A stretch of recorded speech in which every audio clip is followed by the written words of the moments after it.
वृंदावन बिहारिनी शरण श्याम जय जय श्री कृष्ण। चेन्नई से। महाराज जी आपके चरणों में कोटि कोटि प्रणाम। महाराज जी अनुकूलता जब आती है तो अच्छा लगता है, थोड़ी सी विपरीत परिस्थिति में मन डगमगा जाता है। महाराज जी इसमें सुदृढ़ मति कैसे तो हो? आप क्या है कि कारण पर नहीं गए, क्रिया पर हो गए। अगर अनुकूल क्रिया आई तो राजी हो गए, प्रतिकूल क्रिया आई तो आपको डर लगने लगा। तो क्रिया का कारण क्या है, इस पर जाओ ना।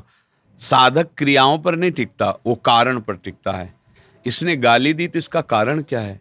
मेरे प्रभु है ना, तो प्रभु गाली क्यों दिलाएंगे? क्योंकि कहीं ना कहीं अहंकार है ना, तभी तो बुरा लग रहा है। और अहंकार ना हो तो बुरा लगेगा ही नहीं। तो हमारे अहंकार को रौंदने के लिए प्रभु ये दवा दे रहे हैं। प्रभु अगर व्यक्ति गाली दे रहा है तो लड़ाई हो जाएगी।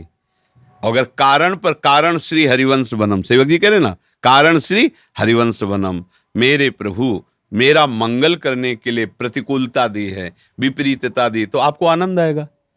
जैसे बहुत भयानक फोड़ा है, दर्द कर रहा है, तो पैसा दे के ऑपरेशन करवाते हैं।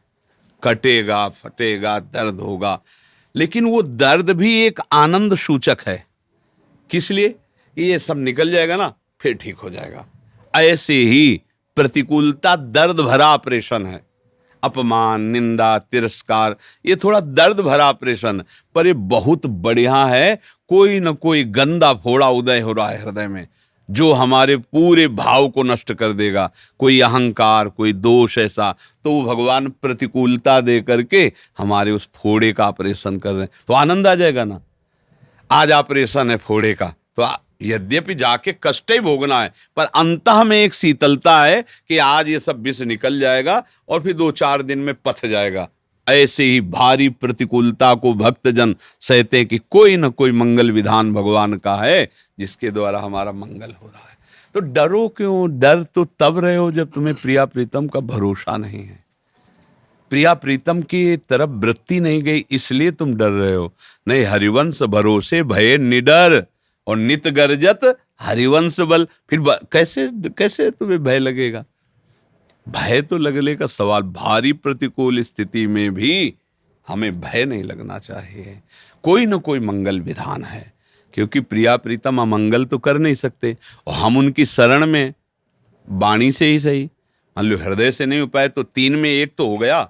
वाणी से शरणागति, शरीर क्रियाओं से शरणागति, मन से शरणागति और स्वयं से शरणागति। तो एक भी अगर शरणागति है तो एक ही शरणागति से सब पूर्णता कर लेंगे।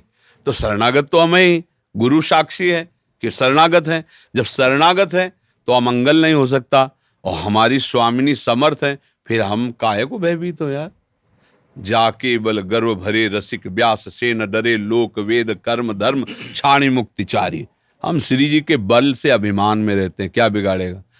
चलो, जिसको मरना है मरेगा, जो नष्ट होना है नष्ट होना है, जो अविनाशी है उसका कोई नाश नहीं कर सकता। पर क्या हम लोग अज्ञान की धरा में है ना, तो जिनसे प्रियता है, जिस वस्तु से, व्यक्ति से जरा सी बाधा आने पर घबरा जाते हैं अपने लोग, क्योंकि थोड़ा अभी अज्ञान की, अविद्या की ही वृत्ति है। थोड़ा भजन और बढ़ाओ तो वृत्ति आवे तो आनंद आ जाएगा।